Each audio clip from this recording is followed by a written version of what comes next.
Alcohol enters the body quietly, but its effects spread fast. The moment alcohol is consumed, it travels down to the stomach, where absorption begins almost immediately.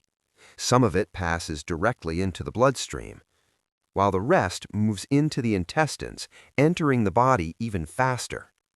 As alcohol circulates through the blood, it reaches the brain.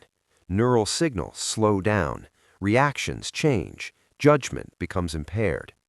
This creates a temporary sense of relaxation or stimulation, but it also reduces coordination and balance. Now the liver works under pressure.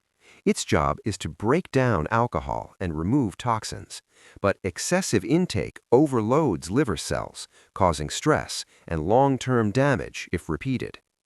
Inside the stomach, alcohol irritates the lining, increasing acid production and inflammation. In the bloodstream, glucose levels may spike, followed by energy crashes and fatigue. Dehydration begins at the cellular level, reducing energy and focus. What feels like a short-term effect can silently impact the entire body. Alcohol doesn't just affect one organ, it influences every system it touches.